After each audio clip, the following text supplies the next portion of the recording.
Shalom kepada semua sidang jemaat. Tuhan beserta kamu. Saya gembira bila mereka berkata kepada saya, "Hai, marilah kita menyanyi kepada Tuhan."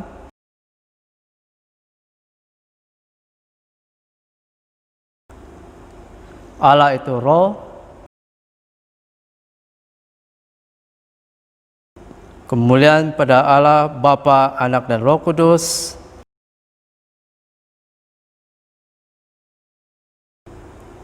Sekarang sidang jemaat, mari kita sama-sama bangkit berdiri. Kita mau memuji dan menyembah Tuhan.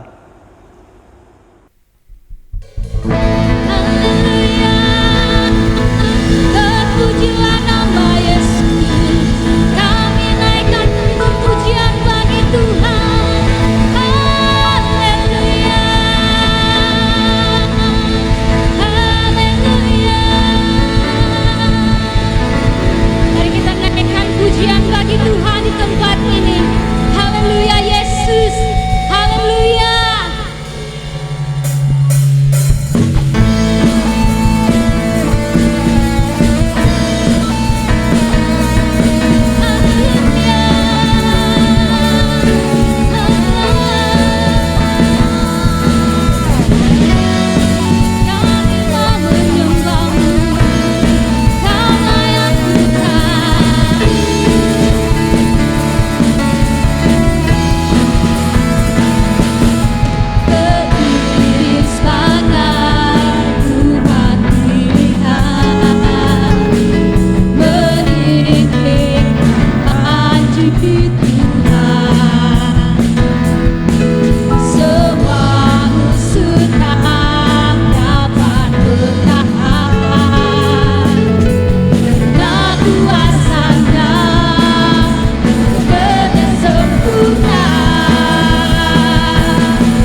nama yang lain, nama yang terbesar, yang teragung di dalam kehidupan kami, Tuhan.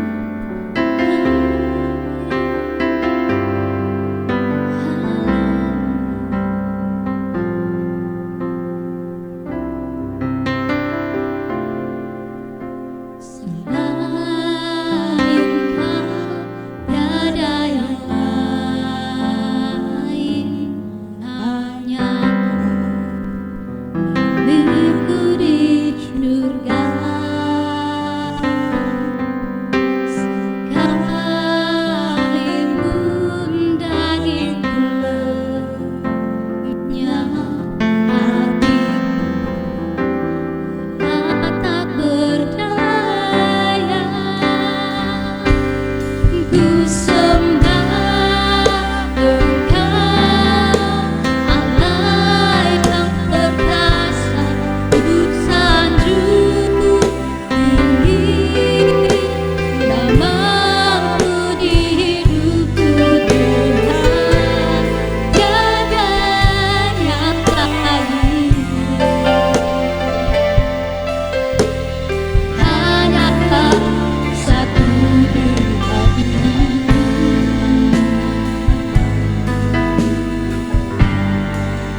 Shalom jemaat Tuhan, kita sekali lagi bersyukur karena minggu ini dapat bersama-sama mendengarkan firman Tuhan. Ya, sebelum itu mari kita tunduk kepala, kita berdoa, kita menyerahkan pelayanan firman Tuhan ini ke dalam pimpinan Tuhan. Mari kita berdoa. Bapa di surga, sekali lagi kami mengembalikan ucapan syukur, hormat dan kemuliaan kepadamu karena hari ini kami dapat bersama-sama sekali lagi untuk memuji, menyembah Tuhan, lebih-lebih lagi mendengarkan sebahagian lagi daripada firman-Mu. Kami berdoa Roh Kudus-Mu akan memimpin, menyertai dan menyingkapkan segala rahasia yang tersembunyi, yang tersimpan, terkandung di dalam firman ini supaya menjadi nyata bagi kami. Terima kasih Tuhan, di dalam Yesus Kristus kami berdoa. Amin. Baik, minggu ini tema kita adalah hidup hanya untuk Kristus. Dan ini berdasarkan kepada Filipi mulai ayat 1, pasal 1 mulai 21 sampai 30 ya. Nah, sebelum kita teruskan, kalau kita masih ingat minggu lalu di dalam firman Tuhan yang kita telah belajar bersama, salah satu ayat yang terdapat di situ adalah dalam Roma pasal 14 ayat 9, di mana dia mengatakan di situ, sebab jika kita hidup untuk Tuhan, dan jika kita mati untuk Tuhan. Jadi baik hidup atau mati, kita adalah milik Tuhan. Jadi ungkapan ini merupakan komitmen Rasul Paulus selepas dia mengenal Tuhan dan mengambil keputusan untuk mengikuti dan melayaninya. Malah dia menyatakan bahwa apa yang dianggap selama ini sebagai satu pencapaian yang patut dibanggakanlah ya, dari aspek latar belakangnya maupun dari segi pendidikannya. Sekarang ya, selepas dia mengenal Tuhan, dia menganggapnya hanyalah sampah ya. Dalam Filipi pasal 3:8 dikatakan di situ, malahan segala sesuatu yang kuanggap rugi karena pengenalan akan Kristus Yesus Tuhanku lebih mulia daripada semuanya. Oleh karena dialah aku telah melepaskan semuanya itu dan menganggapnya sampah supaya aku memperolehi Kristus. Nah, saya percaya kita paham bahwa Rasul Paulus bukanlah bermaksud bahwa pendidikan atau pencapaian dalam hidup itu tidak penting ya, namun apa yang pasti ya, dia tahu sekarang bahwa adalah jauh lebih penting, jauh lebih baik ketika dia memiliki Kristus ya. Sebab sekarang baginya hidupnya adalah hanya untuk Kristus. Jadi sebagai pengikut Kristus dan ingin mencontohi komitmen Rasul Paulus, apakah panduan yang diberikan oleh Rasul Paulus berdasarkan kepada Filipi pasal 1 ayat 21 hingga 30 ini. Nah, inilah yang akan kita coba lihat bersama-sama dalam khotbah kita minggu ini. Ya, jadi poin yang pertama adalah untuk mendorong atau menjadikan kita, memampukan kita, memastikan kita hidup hanya untuk Kristus. Kita perlu mengerti makna kehidupan, atau kita perlu memfokus kepada makna kehidupan kita yang sebenar ya, yaitu bagi kita hidup ini adalah untuk Kristus ya. Maksudnya di sini adalah itu adalah makna yang tertinggi, yang terdalam, yang terpenting dalam hidup kita. Memang kita mempunyai banyak komitmen yang lain, pekerjaan yang lain, perkara yang lain yang perlu kita laksanakan ya, tetapi itu bukanlah yang terpenting. Karena apa yang terpenting dan yang terbaik pastinya adalah hidup kita itu harus, jangan lupa, fokus kepada Kristus, yaitu hidup untuk Kristus. Dan ini yang dinyatakan oleh Rasul Paulus dalam Filipi pasal 1 ayat 21, di mana dia mengatakan, karena bagiku hidup adalah Kristus dan mati adalah keuntungan. Ya. Jadi kalau kita perhatikan dalam petikan ini, kita menemukan alasan yang kuat mengapa Rasul Paulus dan juga sebenarnya bagi kita juga tetap dapat bersukacita ketika berada di dalam tekanan dan ketika berada di dalam pergumulan hidup. Ya, harus diingat bahwa pada waktu Rasul Paulus menuliskan surat Filipi ini, dia berada di dalam penjara. Namun, nada sukacita itu terpancar jelas dalam setiap tulisannya. Ya, karena dia tidak takut akan penderitaan, apatah lagi ataupun kematian. Karena bagi dia itu hanya mempercepatkan masa bersama dengan Tuhan sebagai sumber sukacitanya yang kekal. Jadi bagi kita, ya, ini juga harus menjadi keutamaan kita, yaitu menjadikan Kristus sebagai fokus hidup kita, menjadikan hidup kita hanya untuk Kristus. Karena kalau kita benar-benar meletakkan ini sebagai sesuatu yang nyata atau menjadi pegangan kita yang utama, ya, walaupun memang secara nyatanya kita masih tetap berhadapan dengan segala macam tentangan, cabaran seperti Rasul Paulus, tetapi kita pasti tetap memiliki damai, kita pasti tetap memiliki sukacita, karena apa yang terpenting sudah kita miliki. Nah, bukan itu saja, kita juga harus melihat makna kehidupan itu dalam arti kata hidup untuk berbuah, ya. Jadi maksudnya tidak cukup hanya untuk menjadikan hidup ini untuk Kristus, tetapi juga harus untuk berbuah. Dalam Filipi pasal 1 ayat 22 hingga 23 mengatakan, "Tetapi jika aku harus hidup di dunia ini, itu berarti bagiku bekerja memberi buah. Jadi mana yang harus kupilih? Aku tidak tahu. Aku didesak dari dua pihak. Aku ingin pergi dan diam bersama-sama dengan Kristus. Itu memang jauh lebih baik.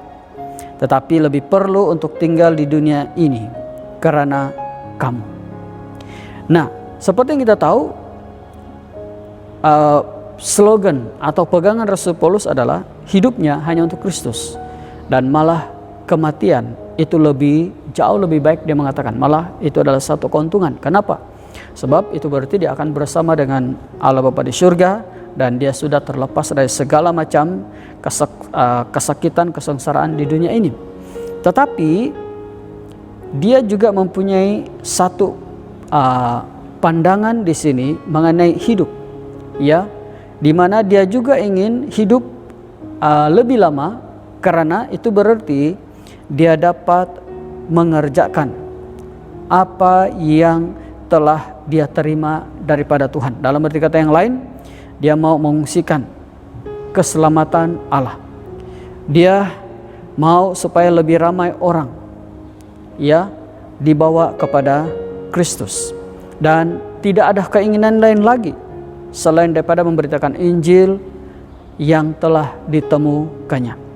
Jadi ini juga satu teladan yang perlu kita ikuti, karena sememangnya, ya, tidak ada yang terpenting dalam hidup ini sebenarnya selain daripada membawa lebih ramai orang kepada Kristus. Walaupun hidup harus diteruskan dengan tuntutan dunia, ya, karena kita masih berada di dunia ini dan kita masih perlu harus menyelesaikan perkara yang perlu kita selesaikan, ya, untuk meneruskan kehidupan.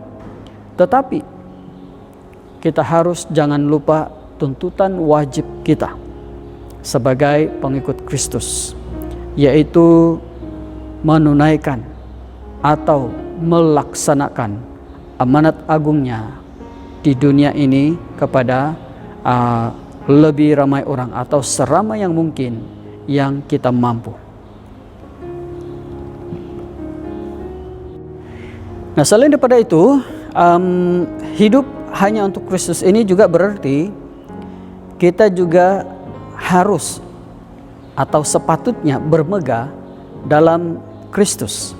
Ya, kemegahan ini berbeza dengan kemegahan dunia atau yang berhubung kait dengannya, seperti berbangga dengan pencapaian pribadi, berbangga dengan kedudukan, berbangga dengan segala macam harta benda material yang kita ada dan sebagainya, ya. Kemegahan ini lebih kepada rasa syukur yang amat besar karena menemukan Kristus dan menjadi anaknya. Ini bukan mudah. Karena kalau bukan kemurahannya, kemurahan Allah, terutama kalau kita melihat cara Paulus bertemu dengan Tuhan, ya, dia bertemu dengan Tuhan dengan cara yang ilahi.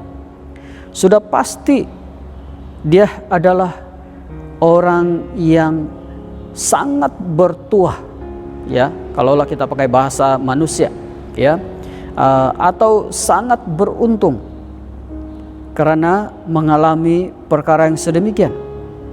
Sebab kalau tidak, sekarang Rasul Paulus merasakan bahwa kalau dia tidak menemukan Kristus, dia merasa bahwa sudah pasti dia adalah orang yang paling malang. Ya. Jadi dia berbangga dalam Kristus karena itu seperti satu anugerah. Itu seperti sesuatu di mana dia terpilih untuk menjadi murid Kristus. Dan itulah kemegahan yang dimaksudkan dengan bermegah di dalam Kristus. Jadi bagaimana pula kita menunjukkan kemegahan ini di dalam Kristus? Ya, kita bermegah, tapi kita harus tunjukkan juga itu. Sama seperti kita hidup untuk Kristus, kita harus tunjukkan dengan cara kita berbuah. Nah, sekarang ini bermegah dalam Kristus, bagaimana kita tunjukkan? Nah, yang pertama adalah bersukacita di dalam iman. Bersukacita dalam iman kita. Dalam Filipi pasal 1 ayat 25 hingga 26 mengatakan, dan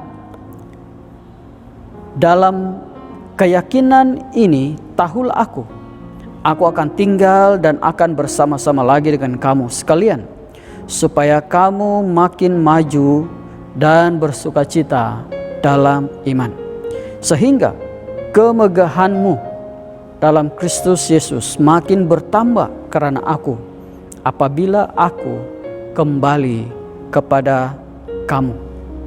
Nah, kita perhatikan di sini, di mana Rasul Paulus berbangga, bermegah dalam Kristus, tapi juga pada masa yang sama orang-orang Filipi lebih berbangga kalau sekiranya mereka melihat Rasul Paulus kembali kepada mereka, mengingat atau memikirkan bagaimana sekarang ini Rasul Paulus berada di dalam penjara, ya.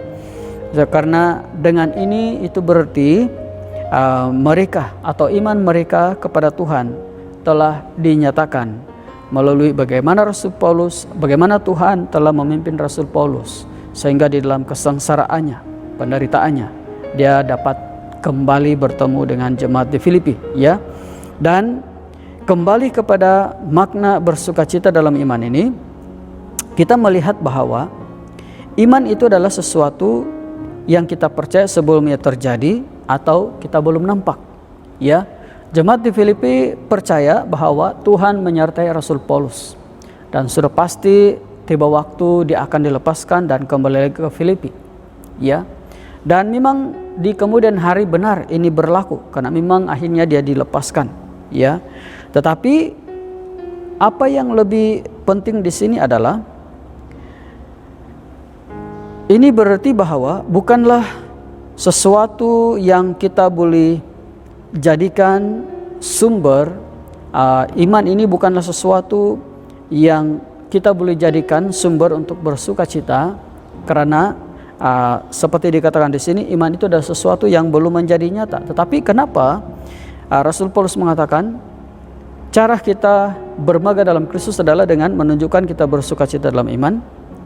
Ini karena iman adalah kunci kepada penerimaan kepada seluruh pekerjaan di kayu salib, ya.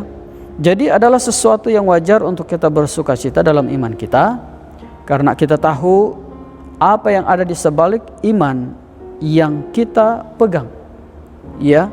Ini umpama seorang peladang bersukacita di dalam keperitanya karena dia percaya atau beriman akan tiba waktu dia menuai hasil apabila tiba waktu tersebut. Itu adalah iman yang mendorong dia terus bekerja dan bersukacita. Jadi maksudnya iman ini sebenarnya sesuatu yang menyakitkan, memeritkan, karena kita menanti sesuatu yang belum nyata, kita menunggu sesuatu yang belum terjadi. Tetapi kita tetap bersukacita karena jauh daripada apa yang kita percaya itu. Kita percaya tentang Tuhan yang memimpin kita dan menjadikan apa yang kita percaya itu menjadi kenyataan apabila tiba waktunya. Dan dalam konteks ini contohnya adalah pekerjaan Yesus di kayu salib, ya. Itu adalah menjadi dasar kepada sukacita iman kita.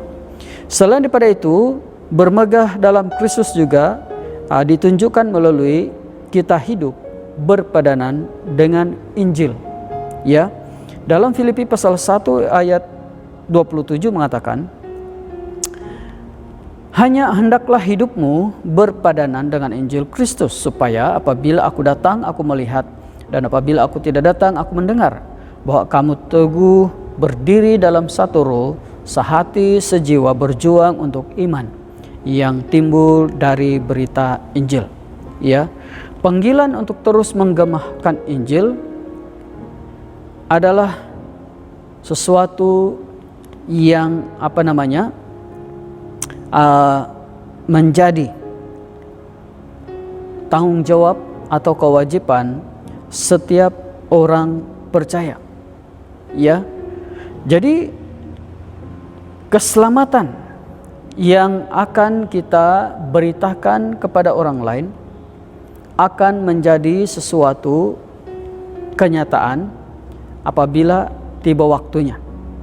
Jadi apabila keselamatan itu sudah ada, itu harus dinyatakan dengan bagaimana kita hidup sesuai dengan apa yang telah kita percaya, ya. Jadi itu berarti bahwa apabila kita dapat hidup berpadanan dengan Injil, kita sebenarnya sedang menggambarkan kehidupan yang bagaimana bila telah menjadi murid Kristus. Dan itulah kemegahan kita sebenarnya. Ini umpama kita mempunyai seorang idola tertentu, ya. Jadi kita akan cukup berbangga apabila dapat menunjukkan gaya atau pakaian atau ciri-ciri idola kita dalam diri dan kehidupan kita secara pribadi, ya. Kita akan berbangga kalau kita minat seseorang, ya. Kita akan berusaha tiru dia punya style rambut lah, cara bercakap lah, cara berjalan lah. Kalau ada tarian, dia punya tarian lah, dan sebagainya, ya. Dan apabila orang memuji kita, wah, kita bangga. Karena apa? Kita telah melakukan sesuatu yang sama atau berpadanan dengan idola kita.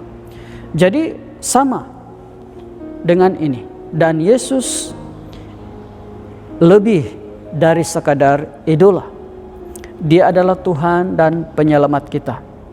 Adalah satu kebanggaan sekiranya kita dapat hidup berpadanan dengan kehendak-Nya, karena berpadanan ini berarti kita menunjukkan kehidupan yang sesuai, yang sama dengan Kristus di dalam kehidupan kita. Dan inilah sumber kemegahan kita. Sementara itu, poin yang ketiga, ya, tentang hidup hanya untuk Kristus ini adalah harus mengimani keselamatan. Dan ini juga adalah sangat penting. Sebab tidak berguna kita mengatakan saya hidup hanya untuk Kristus, tetapi kita tidak mengimani keselamatan, ya. Karena apa? Dalam kita percaya atau mengikut Tuhan, salah satu kekuatan kita adalah keselamatan yang telah dilakukan oleh Kristus, ya. Dan tanpa pekerjaan ini sebenarnya tiada arti apa-apa, apapun istilahnya yang ingin kita gambarkan dalam hubungan kita dengan Kristus. Ya, dasarnya hanyalah itu, yaitu di dalam Kristus ada keselamatan dan kita perlu mengimaninya. Dan kita harus ingat bahwa iman ini tidak bersifat pasif. Maksudnya dia adalah dinamik, yang berarti kita perlu sadar bahwa iman ini akan berhadapan dengan cabaran dan tantangan. Ya, dan untuk itu, apakah respon kita apabila iman kita tercabar, apabila iman kita digoncang dan sebagainya? Yang pertama, Rasul Paulus menunjukkan di sini, menekankan di sini kepada jemaat di Filipi. Dalam Filipi pasal 1 ayat 28 seperti ini dikatakan, dengan tiada digentarkan sedikit pun oleh lawanmu. Bagi mereka semuanya itu adalah tanda kebinasaan, tetapi bagi kamu tanda keselamatan, dan itu datangnya dari Allah. Jadi Rasul Paulus di sini mengingatkan kita supaya tidak perlu gentar apabila kita berhadapan dengan penentang-penentang, terutama tentang iman kita. Ya, saya percaya kita semua pernah berhadapan bagaimana iman kita kadang-kadang dipersoalkan. Ya, di media-media sosial kita melihat bagaimana dengan secara terbuka orang-orang bercakap mengenai iman kita, ya, menyentuh tentang iman kita. Dan kadang-kadang mungkin kalaulah kita tidak mengimani keselamatan itu sungguh-sungguh, kita pun mungkin boleh tergoyah juga, ya. Tetapi ingat di sini pesan Rasul Paulus, jangan gentar, karena memang kita harus sedia maklum, iman ini pasti akan berhadapan dengan cabaran. Apa yang paling penting adalah karena kita sudah mengerti makna kehidupan seperti yang dinyatakan dalam poin awal tadi, maka kita sebenarnya tidak perlu khawatir atau gentar dalam keadaan apapun yang kita hadapi. Ya, paling tidak kalau mati sekalipun, kita harus ingat bahwa itu hanya menyatukan kita dengan Kristus. Jadi untuk apa kita gentar? Ya, dalam mempertahankan, dalam memelihara iman kita. Ya, sejauh yang musuh-musuh kita boleh lakukan adalah mungkin sampai kepada membunuh tubuh kita. Ya, memang itu pastilah sesuatu yang mengerikan. Tapi ingat, yang mati itu hanya jasmani, karena roh kita di dalam kehidupan kita yang seterusnya kita bersama dengan Tuhan. Jadi sekali lagi, kita tidak perlu gentar. Walaupun janganlah berdoalah supaya kita dijauhkan daripada cabaran-cabaran yang sampai ke tahap itu. Ya. Nah, yang kedua adalah mengimani keselamatan ini juga berarti bersedia untuk menderita. Dalam Filipi pasal 29 ayat 30 mengatakan, pasal 1 sebenarnya, pasal 1 ayat 29 sampai 30, sebab kepada kamu dikaruniakan bukan saja untuk percaya kepada Kristus, ya, melainkan juga untuk menderita untuk Dia. Dalam pergumulan yang sama seperti dahulu kamu lihat padaku, dan yang sekarang kamu dengar tentang aku. Jadi Rasul Paulus telah mengingatkan jemaat di Filipi tentang apa yang pernah mereka dengar tentang perjalanan pelayanan atau kehidupan Rasul Paulus selepas kenal Tuhan, atau apa yang pernah mereka lihat dengan keadaan Rasul Paulus. Ya, di situ dia berhadapan dengan tentangan, penderitaan dan sebagainya. Kehidupannya yang dahulu sebagai orang yang terhormat dan sudah pastilah hidup baik-baik saja, senang-senang, sekarang berubah 180 derajat karena dia telah melepaskan segala-galanya dan sekarang hanya hidup hanya untuk Kristus. Dan dia telah mengingatkan jemaat di Filipi, ingat semua itu. Kamu tahu siapa saya, kamu kenal siapa saya, kamu pernah lihat saya sebelum ini. Dan sekarang lihat bagaimana keadaan saya. Jadi Rasul Paulus coba menunjukkan bahwa untuk Kristus, untuk iman yang telah dia percaya, dia bersedia untuk menderita. Ya. Jadi dalam hal ini, apa yang menjadikan Rasul Paulus memiliki keyakinan yang besar seperti ini adalah karena dia telah memiliki Kristus saat dia bertemu dengan Tuhan ketika dalam perjalanannya ke Damsyik, ya. Dan sejak itu dia menjadi pengikut yang paling setia. Malah walaupun dia bukanlah tergolong dalam 12 rasul murid yang pertama, tetapi sebagian besar perjanjian baru yang kita sedang baca hari ini adalah hasil penulisan-penulisan Rasul Paulus. Ya, demikianlah betapa besar pengaruh atau kekuatan Injil keselamatan yang telah dia terima.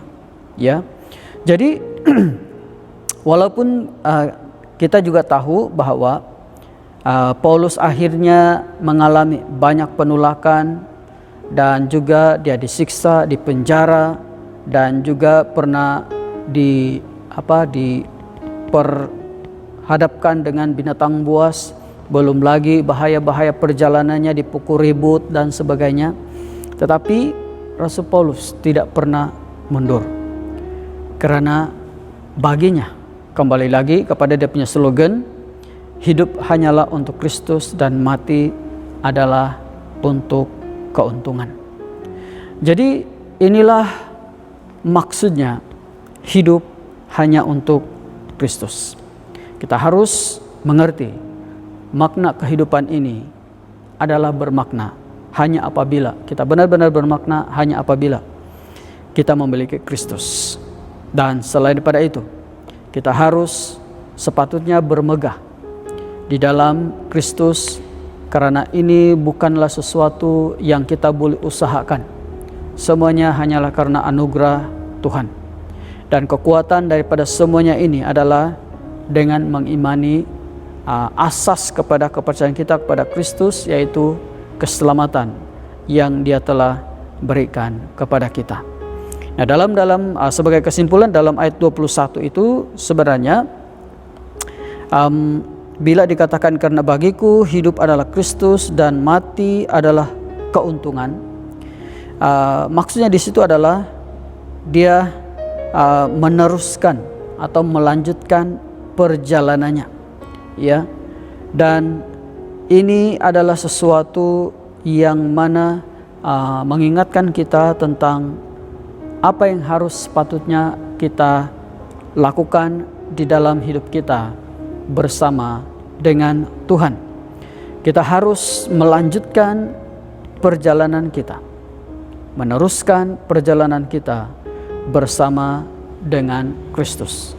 Ya, hanya dengan mati kita dapat melanjutkan hidup kita, dan dalam maksudnya di situ adalah akhirnya kita akan bersama dengan Allah Bapa kita di surga. Oleh itu, kita tidak perlu takut atau gentar mengenai apapun sebenarnya kalau kita telah hidup untuk Kristus. Ya. Jadi saya mendorong kepada kita semua, kita mengingat kembali apa yang dikatakan oleh Rasul Paulus di sini, di mana dia mengatakan, dan saya mau ulangi sekali lagi, karena bagiku hidup adalah Kristus dan mati adalah keuntungan. Inilah kekuatan kita, inilah pegangan kita. Apabila kita hidup, membuat keputusan untuk hidup bersama-sama Kristus di dalam kehidupan kita seterusnya. Jadi firman Tuhan kita sampai di sini. Mari kita tunduk kepala. Semoga Tuhan berkati kita semua. Mari kita berdoa. Bapa di surga, terima kasih Tuhan untuk firman-Mu, dan kami bersyukur karena Tuhan sekali lagi memberikan kami panduan bagaimana hidup sebagai murid yang berkenan kepada Engkau. Kami berdoa supaya melalui firman Tuhan yang telah kami dengar ini benar-benar menguatkan kami untuk memperdalamkan lagi, memperkukuhkan lagi, memperteguhkan lagi iman kami kepada Engkau. Karena kami percaya tiada yang lain yang boleh kami sandarkan selain pada Engkau sendiri. Terima kasih Tuhan, berkati firman-Mu dan berkati untuk kami semua yang mendengar dan juga siapapun yang mendengarkan firman Tuhan ini di mana saja berada. Terima kasih Tuhan, di dalam Yesus Kristus kami berdoa. Amin. Sidang jemaat, sebagai respon kita kepada firman Tuhan yang sudah kita dengar tadi, mari kita bersama-sama mengakui dosa kita di hadapan Tuhan.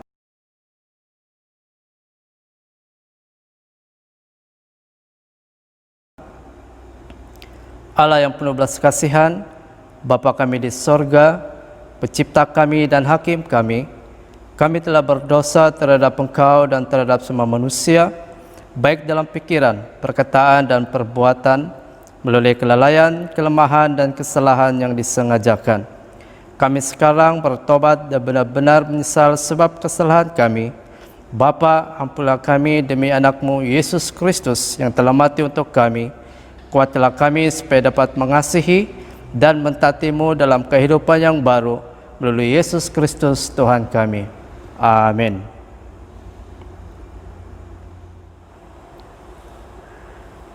Allah yang Maha Kuasa mengasihani kamu, membebaskan kamu daripada segala dosamu melalui Yesus Kristus Tuhan kita.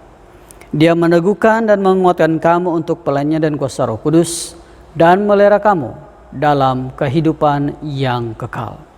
Amin. Sekarang mari kita sama-sama memberikan pemberian syukur kita kepada Tuhan.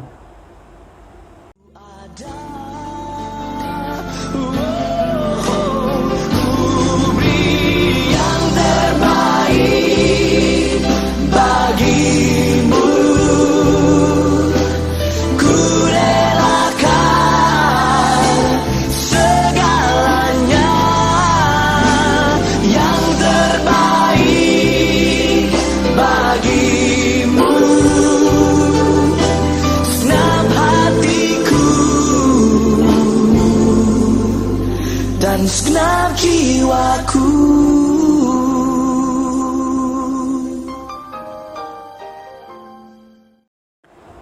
Sedang jemaat Tuhan, mari kita sama-sama duduk atau berlutut, kita masuk di dalam doa pengudusan. Semua kemuliaan kepadamu Bapa kami di surga, sebab di dalam kemurahan-Mu Engkau menyerahkan anak-Mu yang tunggal, Yesus Kristus, untuk disiksa dan mati di atas kayu salib untuk penebusan kami. Di situ Dia telah membuat perdamaian yang penuh untuk dosa-dosa seisi dunia dan persembahkan dirinya sendiri sebagai korban satu kali sahaja untuk segala dosa kita. Dia telah menentukan dan di dalam Injilnya merintahkan kita untuk melanjutkan perjamuan ini sebagai peringatan abadi akan kematiannya yang sangat tinggi nilainya sampai Dia datang kembali.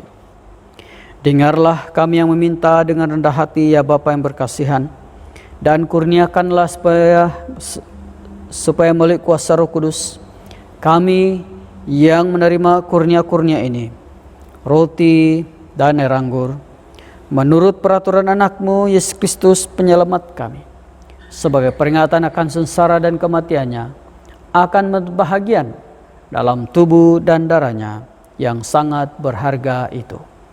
Pada malam Tuhan dihianati, Dia mengambil roti, mengucap syukur, lalu memecah-mecahkan roti itu dan bagikannya pada murid-muridnya sambil berkata, "Ambil dan makan. Inilah tubuh aku yang diberikan untuk kamu. Boleh demikian sebagai peringatan akan aku." Begitu juga setelah habis makan, Dia mengambil cawan serta mengucap syukur, lalu memberikannya kepada murid-muridnya serta berkata, "Minumlah ini kamu semua. Ini adalah darah aku dari perjanjian baru, yang dicurahkan bagi kamu dan bagi semua orang untuk pengampunan dosa. Boleh demikian setiap kali kamu melakukannya sebagai peringatan akan aku."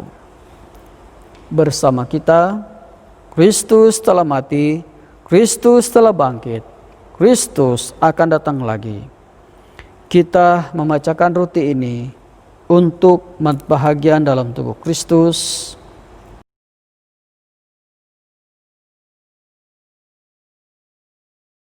Berbahagialah mereka yang dijemput ke perjamuan domba. Kurnia Allah adalah untuk jemaah Allah.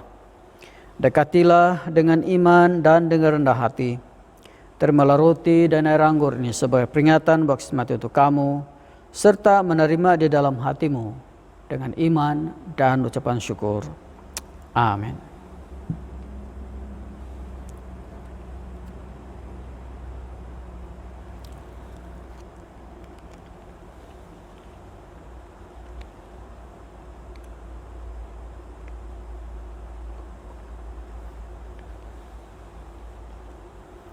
Sekarang pemimpin atau ketua keluarga bolehlah membagikan elemen perjamuan kudus kepada anggota masing-masing.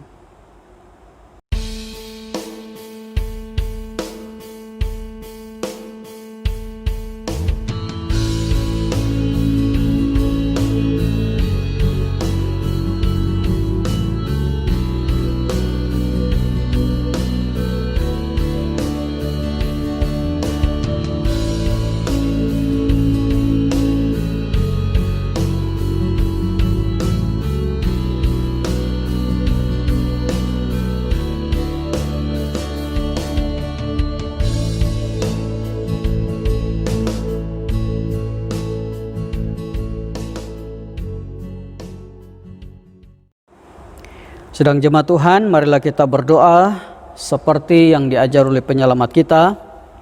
Bapa kami yang di surga, dikuduskanlah namamu. Datanglah kerajaan-Mu, jadilah kehendak-Mu di bumi seperti di surga.